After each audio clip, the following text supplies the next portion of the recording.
We are here in Morocco to run mentoring sessions with El Fikra program, and I can't wait to kick things off to meet a very cool guy. I'm going to meet Karam, the founder of Merinid.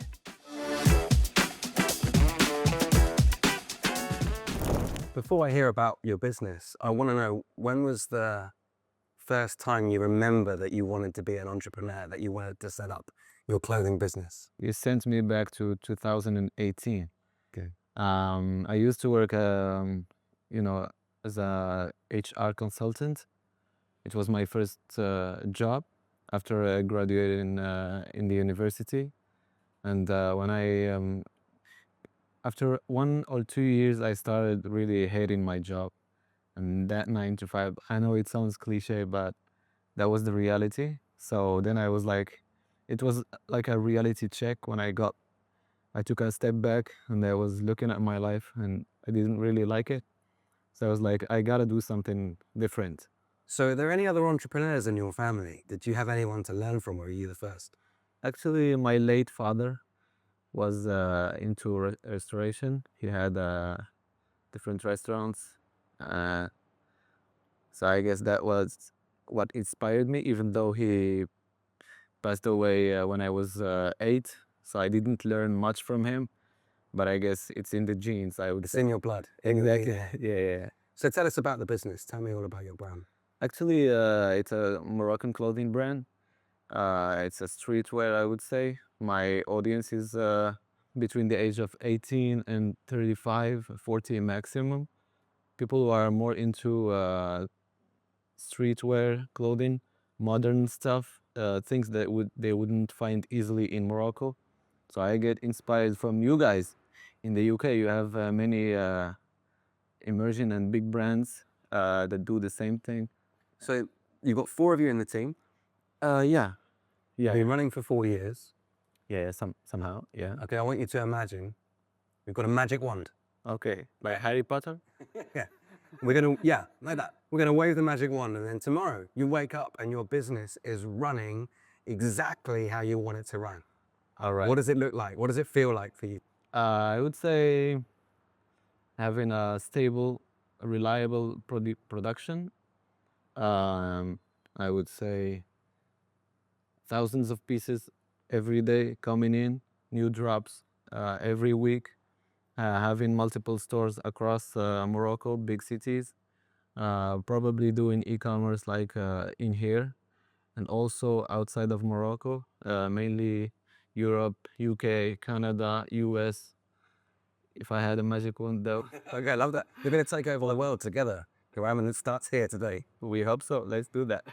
So what's your next goal? To be honest, from where I see it right now, my next goal is to scale the business, get more products in, and also get more sales. And probably next step would be launching a physical store. So yeah. And what do you think are the biggest challenges that are holding you back from being able to scale right now? I guess it's the trust in suppliers.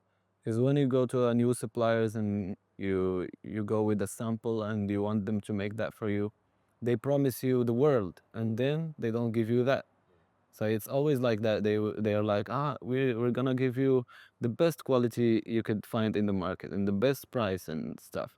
So when they give you maybe a sample or a small production number, and you check the quality, it's not good. Got it. So what do you think causes the breakdown in quality? Is it when they have an order that's too many and they have to rush to meet the deadline? Or is it just... No, it's the experience. I guess that you could find many manufacturers. They promise you a good sewing quality because when you talk about fabric, I got a good, reliable supplier, okay? But when we talk about sewing, it gets complicated.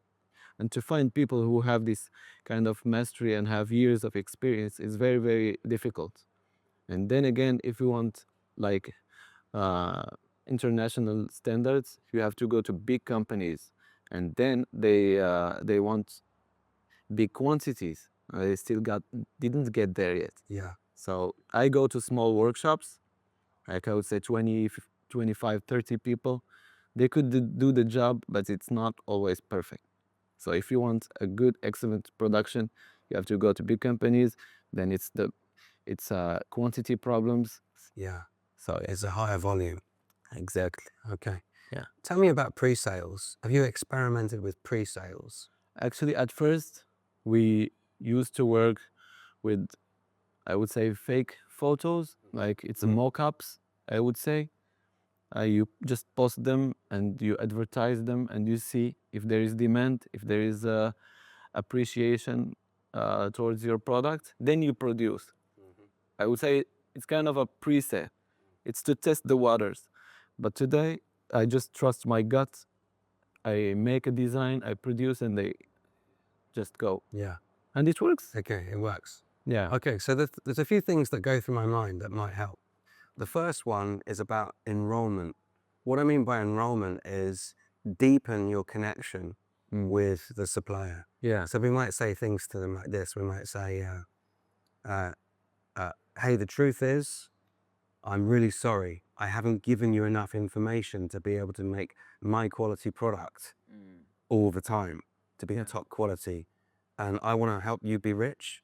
I want to make money and I want you to make money. For that, we need to change. Yeah. We need to improve. We need to, so there's something around enrolling them, rather than see them as suppliers, they're your team. Yeah, you're right. So like increase, they need to hear your heart.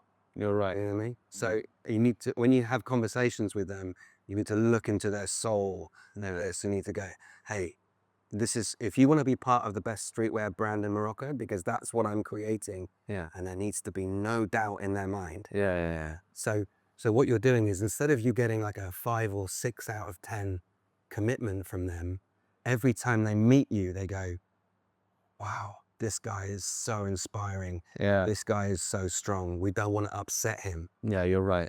That's a different approach, I would say. Yeah. So I think, because I think when I think about the team as a collaboration, rather than I'm paying you to give me things, we're in this together. Yeah, you're right.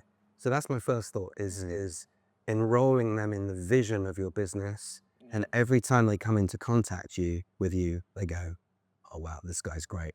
He knows his stuff. He's inspiring. He's really driving forward. He doesn't accept anything less than the best. Yeah, you're right. To enroll is the goal. So we were talking about securing your supply chain, right? Yeah. So we've got to get your supply chain to a place where they feel part of the team, not just the supplier. That makes you number one. Yeah. No matter whatever customers they have, you are the number one priority, okay? Yeah. So one of the things that's going to help you with that is how you show up. Now, what I mean by that is, are you showing up as an entrepreneur who's been building a clothing brand for 4 years? Or are you an entrepreneur who's showing up already thinking like the number one lifestyle brand in Morocco? To be honest, I'm thinking the second way. Yeah. Because before I was in the fog, I would say, I didn't know where I was going, what I wanted to do, and the trajectory my brand was taking. But today, I would say that I have this vision that we really are getting closer day by day to being the best streetwear, Moroccan-made clothing brand. I love that. What I want you to do is to go even further. I want you to be the change you want to see. Yeah. Be that person already, as if it's already happened. It's just a matter of time before the sales catch up. But you and your team are building every single day. Everything that you do, you are working towards something that already exists in reality. I got 2 other things for you. Sure. The first thing is, when you were talking about your lifestyle brand, so I imagine your customers are some of the coolest people in Morocco, right? I guess so. Yes, but he's very cool. My question is, what if you made your customers the stars of the show? What if some of your customers, maybe you ran a competition to tell their story, and of course, whilst they're telling their story, they're wearing your clothing. Yeah. Right? So, because I guess, like, for me, I get excited about partnering with individuals that have already got a following and they're kind of using their audience to grow. maybe there's something in there for you. Because sometimes reaching footballers or top musicians, it's going to take a little while to get there. Actually, when you were talking about making my customers the stars, lately I just launched like a challenge, like a giveaway sort of thing. I asked them to send us via email their pictures with our products and make them vote on themselves so they could win gifts or so, in to gain new people who just joined the page or the business, to trust the brand and be more engaged with the community. Yeah. So yeah, I love that. UGC content Yeah. is the best, and it's working right now. Yeah. So I think I would take that even further. So you've got them that they're sending their videos in for you, but if your brand is a lifestyle brand and you're attracting mainly men aged 18 to 25, 30, 35, I would say. and 35, and these are the people that are making their moves, they're making progress in life, they've Exactly. got goals, they've got dreams and ambitions. Yeah. If you were to find out what those goals, dreams, and ambitions were and put your brand alongside them and behind them, so it's a step, it's not just about user generated content, it's about showcasing 2 or 3 of those individuals and kind of making them famous on your channel. You're right. And then I guess like one more thing for you, I'll get your take on this. If you grow too fast, the problems become 10 times as big. So if you can be more efficient now, I mean, one of the other Fikra participants doubled their sales just by being more efficient in the supply chain. So maybe there's something for you in terms of how can I change my workflow? How can I change my process to be more efficient so that you can grow? But here's where the real win is. When it comes to sales, where your focus goes, the cash flows. Lots of people want to grow different markets. They want to go international. They want to sell across the country. But you're kind of snorkeling, you understand? Like Yeah. across lots and lots of different people. What we want to do is to pick a geographic area, go find that audience and go deep. And you could go city to city, region to region. Okay, for 3 months, we're going to focus on Tangier. For 3 months, we're going to focus on Agadir. For 3 months, we're going to go to Marrakesh, Yeah. and so on. And that kind of deep dive, not snorkel, will give you the focus to go deep, and that will make you famous faster. You're right.